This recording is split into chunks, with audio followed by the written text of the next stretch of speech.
2010 was a great year for gaming. You saw worldwide phenomenons like Call of Duty Black Ops and classics like Red Dead Redemption being released worldwide almost every season of the year. With so many classic releases that year, me and I'm sure plenty of others couldn't help but draw our attention to what would become one of the biggest cult classics of all time, Fallout New Vegas. Now, to explain why New Vegas was so important, I would like to start with my view and experience with the game. I think it's very important to lay down what exactly I, and I'm sure many other newer fans of the series, were feeling at that time. Now, if you're like me and started with Fallout 3, I'm sure you had a similar level of hype for Fallout New Vegas, especially with all the trailers and things like that that they had going around on YouTube at the time before New Vegas' release. Now, I personally was in 8th grade at this point, and actually had barely even touched what would become some of my favorites in the series, which would be Fallout 1 and 2. Even with this being the case, I couldn't help but be excited for the next installment in the Fallout franchise, just because of how hype everything such as the trailers and promotions that were going out that year. I thought that everything about them was just so cool. The music, the aesthetic, and everything like that, and the ambiguity that they had, especially with the NCR Ranger trailer, where you saw yourself being digged out of the grave. Everything about that was just so cool to me. I loved everything about Fallout 3, and the commercials for New Vegas were nothing short of amazing, especially to my back then middle school mind, seeing the Jingle Jangle commercial and watching the guy walk away from the explosion all in a badass manner. I thought that stuff was just the coolest. Scenes like this would captivate my imagination and get me excited as ever for the next installment of the Fallout franchise. Come launch day, I was excited as could be. I played through the story once on regular and then once on hardcore. I beat both, and actually, to my surprise, I actually wasn't that fond of the game, and I even dropped it for a bit. Fast forward to 2011, and with the Honest Hearts DLC release, I decided to pick up Honest Hearts and Dead Money and gave the game a second chance. This time, everything clicked immediately. I was blown away at how easy it was to find new quests and storylines in the world that I hadn't found before. My problem the first time around was that I had followed the linear path of the campaign, only really diverging in main hub areas like the Strip and Freeside, but the next time around I had explored and actually sided with a different faction, which at the time was the NCR, and nearly every quest in the game would let me, I did all of the quest, and I finally moved on to the DLC, and I was incredibly satisfied with what I was presented with. Now, the DLC in the game is deserving of its own video and its own full, taking apart and, full analyzing of the DLC. And I'm one of the people that would say that New Vegas DLC is one of the last great examples of DLC done right. Basically, to summarize my opinions on the New Vegas DLCs, Dead Money had an amazing narrative with fairly poor gameplay, or at least a poor gameplay loop. Honest Hearts had a pretty mess story, but the characters were all amazing and all had very great depth and were very interesting. And the environmental storytelling in Honest Hearts was just absolutely amazing. You really can't beat that. Everything from the terminal entries of the Survivalist to just environmental storytelling with the marked hands and the places on the taboo spots were just done so well. And one of my favorite factions from Fallout is actually there, which is the Sorrows, which I thought were a really cool idea and concept within the Fallout universe, to have a tribe that was actually somewhat against violence rather than pro-violence or pro-war. I thought that was actually really cool. Old World Blues, I personally think, was the definition of perfect. You are not allowed to have a different opinion. I'm just kidding. Of course, if you have a different opinion, you're more than welcome to share that. But I personally think Old World Blues is one of the most perfect DLCs out there. It just had the content, the humor, the story, the content. Just everything was good about Old World Blues. You can disagree with it all you want, but I think that's one of the most perfect DLCs out there because it just had so much content and so much in it that was just amazing. Lonesome Road was kind of the bow on top of the experience that was New Vegas. I personally don't think Lonesome Road was too much to write home about. I think that the encounter at the end with the other courier was probably one of the coolest encounters in New Vegas, but as a whole, I think Lonesome Road was somewhat of a weaker of the 4 DLCs announced for Fallout New Vegas or that came out with New Vegas, obviously excluding things like Gunrunner's Arsenal and things of that nature. of never-ending powers by the miraculous Luminar Casinos. Nicely shown. It's no wonder I'm walking along, minding my business.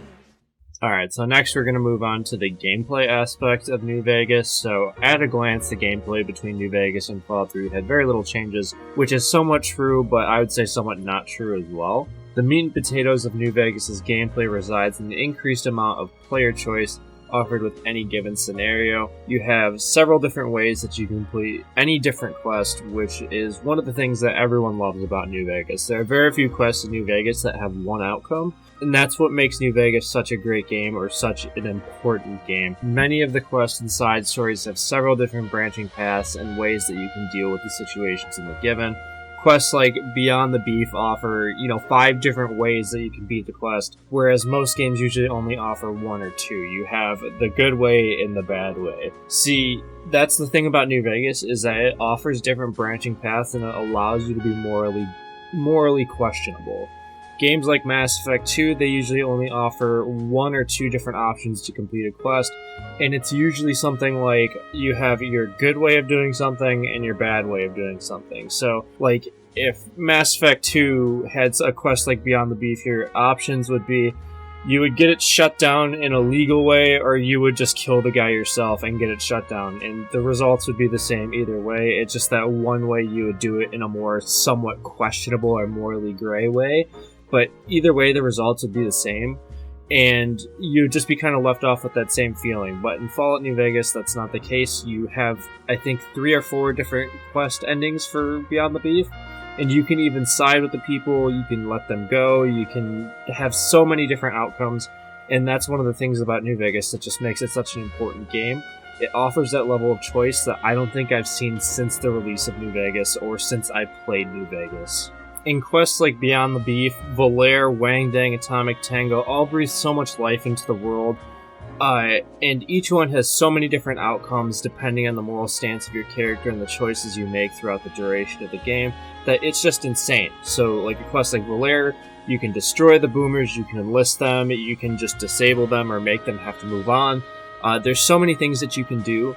And that's one of the greatest parts about New Vegas, is that it offers almost unlimited player choice, whereas most games, they offer 1 or 2 options, and especially games like Fallout 4, where it's like, you can either, if Volaire was in Fallout 4, the option would be, you can recruit the boomers, or you can sarcastically asshole recruit the boomers. That's the greatest part, is that it offers you the choice. If you want to destroy the boomers, you can do that. And that's one of the greatest, or my greatest gripe with Fallout 4, is that it usually gives you 1 or 2 options, and those options are either yes or sarcastic yes, or no or sarcastic no. It's one of the things in Fallout 4, and the difference between New Vegas that makes New Vegas so important. In Fallout 4, well, I do think it was good. I thought that there were some good elements there. I don't think it was like the worst game ever, like a lot of people do.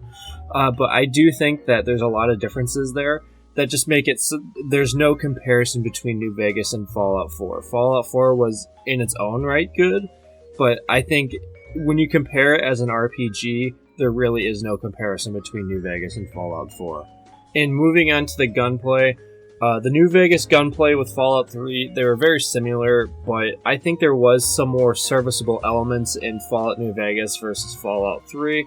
Fallout 3, it was good, but it was kind of, it got very samey. The most differentials, or the most different you can really get with Fallout 3 was just changing your weapon up.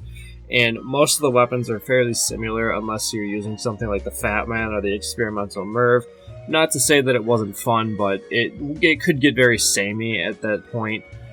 New Vegas, though, did offer a lot of variation with its gunplay and combat. With that, you had everything from modification systems, so you can actually put mods and things like that on your gun. So you had a little bit more customization and choice there. But what I thought was really cool was the ammunition reloading system, where you can actually make ammunitions from materials that you find out in the world, and use those to make cool, different, and new types of ammo. And you have everything from the coin shot, the explosive 50-round BMG, and you even had things like Dragon's Breath rounds and other stuff like that that were added with Gunrunner's arsenal. While the combat systems of Fallout 3 and New Vegas are somewhat rudimentary, it can still be very difficult if you play on the higher settings. These ammo types can actually be real lifesavers against specific enemies, especially the 50 BMG explosive. That is one of the most powerful rounds in the game, and I'm pretty sure even on the highest difficulties, it can almost 2 or 3 shot some of the toughest enemies in the game, especially if you have max explosives and I believe max guns as well. It was just crazy how well these ammunitions could be used, and especially in a tactical sense, which did give Fallout 3 that Fallout New Vegas the much needed variation from Fallout 3, because Fallout 3, you would choose your gun based on the situation, and that's what gave you the tactical advantage. But in New Vegas, you could pick your gun, the ammo type, the mods, and that would just make your situation or your actual ability to tackle a situation so much more different and so much more better. For the case of New Vegas, the gunplay or anything like that isn't exactly what you're going to be writing home about. What you're going to be writing home about is the exploration and the story. The gunplay is just kind of some of the icing on the cake in terms of Fallout New Vegas, but the meat and potatoes is always and forever going to be the story and the environmental storytelling of New Vegas. It's never really going to be the gunplay. Speaking of, we're going to go ahead and move on to that and talk more in depth about the story and things of that nature in New Vegas.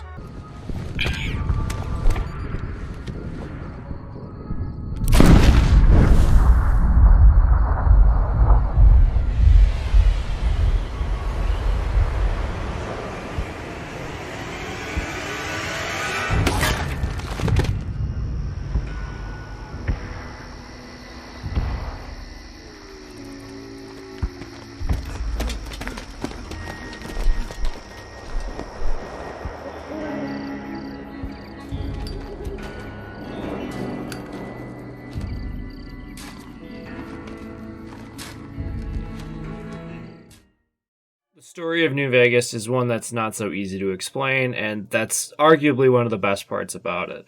Yes, the game presents the player with the Battle of Hoover Dam and the struggle between the NCR and the Legion, but there's so much more than that. The story of New Vegas is a story of the player or the courier, and essentially what they stand for and whatever they want themselves to be within the world of the game, be it good or bad. So much of New Vegas is available right from the start, and no two playthroughs are going to be exactly the same. There is a baseline quest that you can follow and use as a lead to more content, or you can pick pretty much any direction right outside of Goodsprings and create your own adventure. The best part of New Vegas is that anytime you can go anywhere and fully enjoy the experience with no worry of the main storyline failing or going anywhere without the player involved in doing something to progress the story. That's one thing that I think a lot of players nowadays have a problem with in Fallout 1 and 2 is the fact that you don't have unlimited time and it is somewhat timed. I feel like a lot of people don't realize that in Fallout 1 and 2, the amount of time that you have to actually complete the quest is actually pretty crazy. You'd have to be really fucking around and walking everywhere to actually miss out on the time. But I feel like a lot of people just hear that it's timed, and that kind of scares them away from the game, essentially. And if you are one of those people that are scared by the idea of being timed or just don't like it, I'd encourage you wholeheartedly to play Fallout 1 and 2. The time limit really isn't that bad, and you can get over it fairly easily. So back to New Vegas, the player having choice to do literally whatever they want is such a refreshing idea, especially at the time when, like I said, most games you would have option 1 and option 2, and they were essentially just, did you want to do it nice or did you want to do it like an asshole?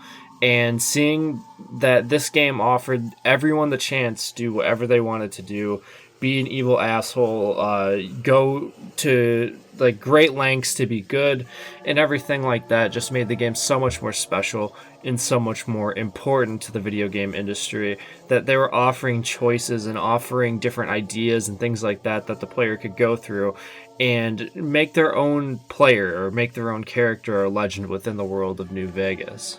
Everything from Black Mountain to the Ranger Stations, Jacobstown, Vault 11 all have so much work and narrative dedicated to them, and so much time has been put into each one of these locations that you can feel the TLC that was put in by Obsidian just in these small areas. And it may not seem like a lot for each one, and honestly it is a lot, But the thing is, all of these things put together make the world that is New Vegas, and that's what's so crazy about it as a video game and from a technological standpoint and a narrative standpoint. And one thing that's always been cool to me is that the Battle of Hoover Dam is the backdrop of the game while also being the main point of the game. While the courier's impact on the Battle of Hoover Dam is important, their impact is as equally important to everyone else in the Wasteland as it is to the Battle of Hoover Dam and the factions that present themselves there. And in my opinion, the Hoover Dam or the Battle of Hoover Dam is hardly as interesting as the factions that are there and the factions that present themselves throughout New Vegas. So we're going to go ahead and start off with the first faction, the one that everyone probably knows the most by now, which is the NCR. The NCR has been around since Fallout 2, but has changed quite dramatically since its original appearance in the original Fallout 2 game. Now, the Republic is ginormous. It's a different form of the old world, but it carries the same values and morals held by old world governments such as America or other governments from around the world. While the NCR is nowhere near as zealous as old world America, at least in my opinion, it holds the same values of democratic rule of law. It's not necessarily a democracy, it is a republic. There is a difference between the two. But it does have those same democratic values where people have a say in what goes on in the government and the legislation and things of that nature. And while that sounds nice, they're by no means a clean or morally justified faction within the Fallout universe. To many, it's seen as a necessary evil or necessary force within the Wasteland. Under all the bureaucracy and red tape, the NCR is very well-meaning. And that's what's really cool about the NCR is that they want to help people, but they have these things that hold them back and are sort of becoming more of a downside rather than a plus. But at the same time, they are responsible for atrocities such as the Bitter Springs incident, where they massacred hundreds of civilians and other people that were non-combatants in an effort to annihilate the Khans within New Vegas. And what makes it even more interesting is that the Khans have been fighting with the NCR since they exited Vault 15. It's no surprise that there would be some bad blood between the two groups.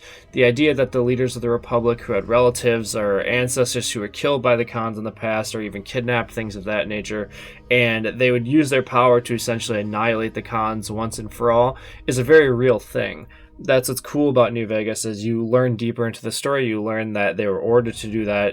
The entire atrocity was carried out by First Recon. They basically funneled all the civilian population through one end, and they were told to shoot everyone and to leave no survivors. And in the end, it turned out that the people that they were shooting were the old, sick, young children of the Khan tribe. So it turns out that they were actually just massacring civilians and non-combatants.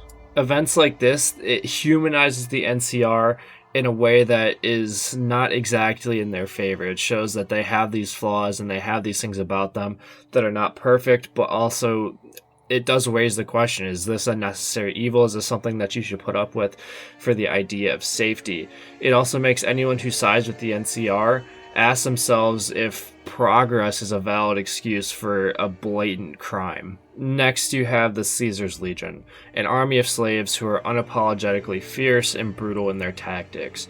Caesar's Legion is a great faction because it highlights every flaw of the NCR while remaining steadfast in its own morals.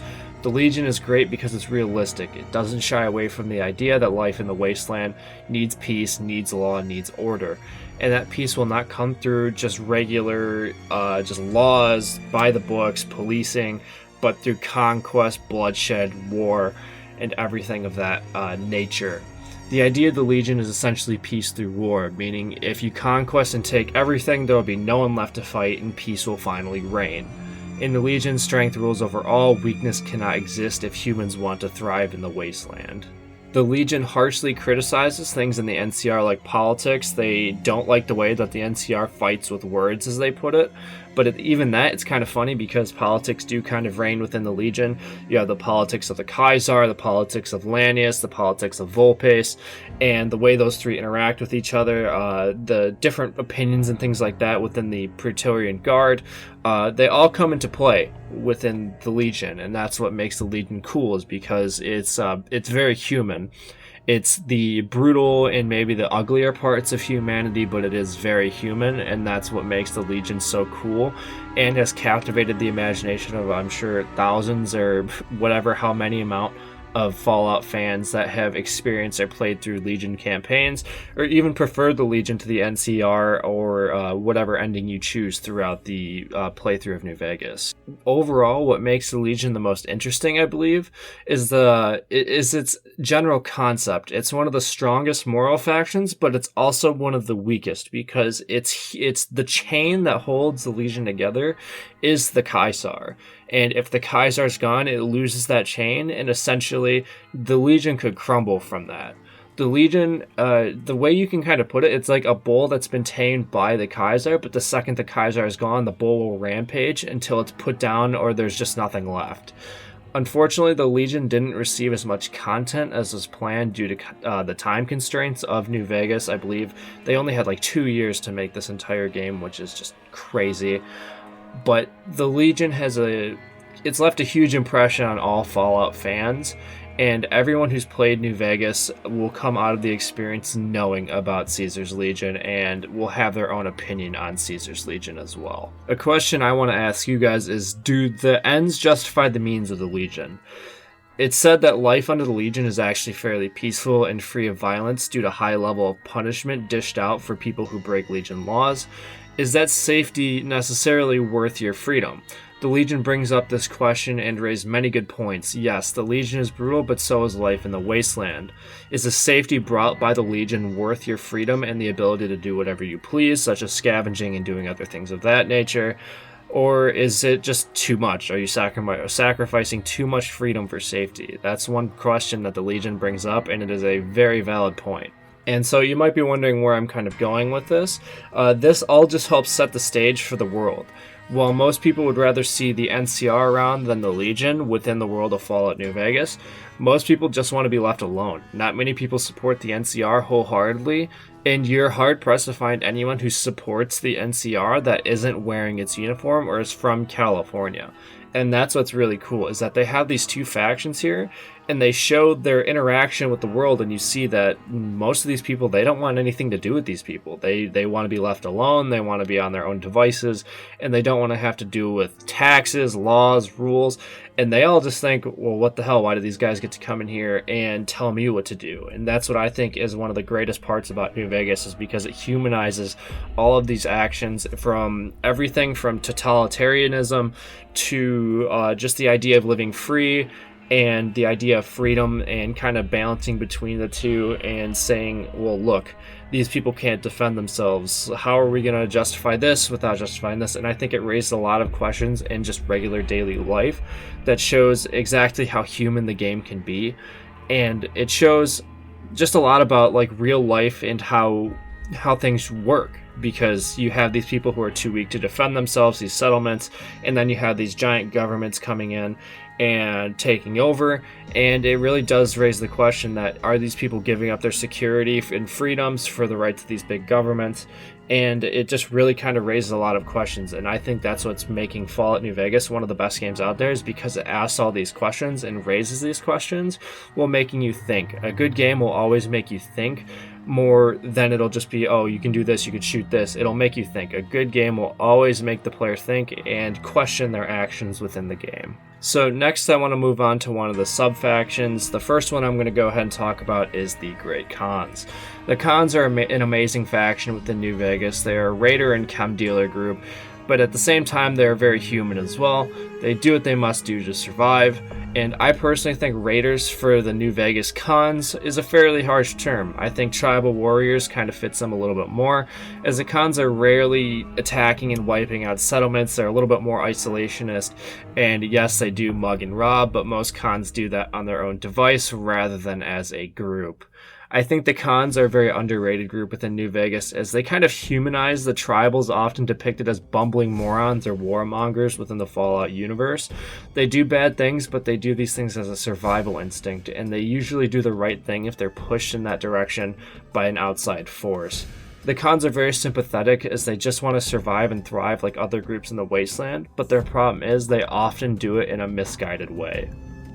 Next, you have the Brotherhood. The Brotherhood in New Vegas is almost like a foil to the Brotherhood in Fallout 3 and Fallout 4. In New Vegas, the Brotherhood is suffering and in a weak position, which is almost refreshing to see in any of the modern Fallout games. The Brotherhood is well-meaning, but also fairly authoritarian. They focus on their own goals and rarely seek to move outside of their own scope and desires throughout the game.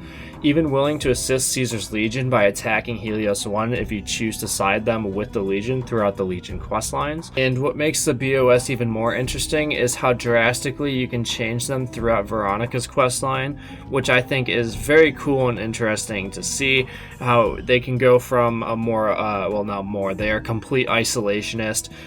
They go from isolationist to more open, to allowing patrols, to allowing different things, trade with the outside world, and opening themselves up for the better. Or you can even make them even more isolationist, even more far, even more, you could say, drastic in how they operate by switching their elder to a different one who is more essentially in line with the ideas of keeping the Brotherhood secret, going down with the ship, and essentially leading the Brotherhood to its own demise through more harsh policies. I personally love seeing the BOS from this angle as a non-major player in the game, especially since Fallout 4 pretty much had them on a pedestal for the entirety of the game.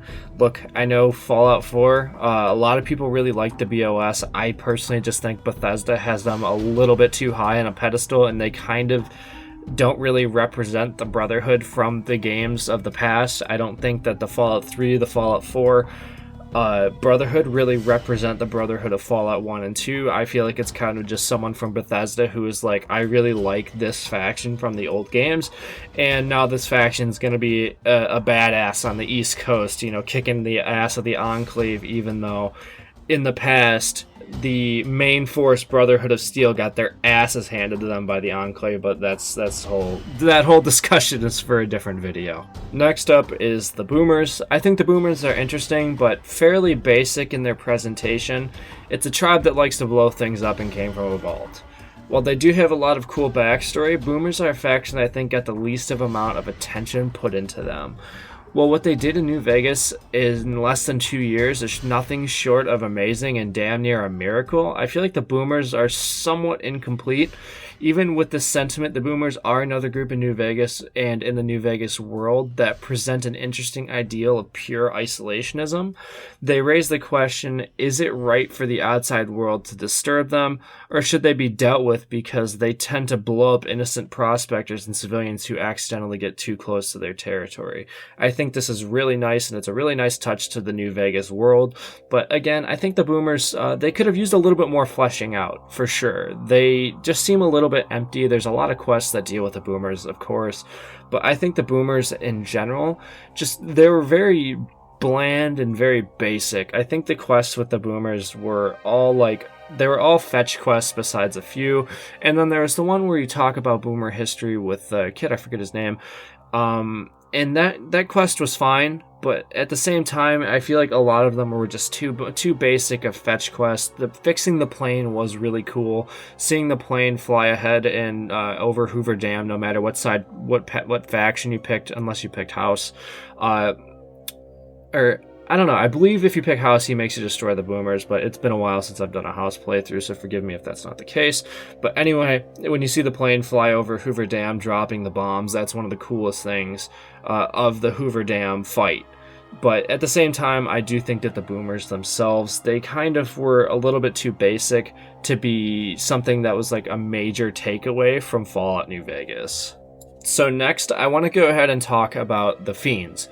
The Fiends were really nice and a huge improvement over Fallout 3's Raiders. It actually laid a story out and showed that these were just a gang and not just random groups of people that happened to be wearing the same exact 4 armor sets.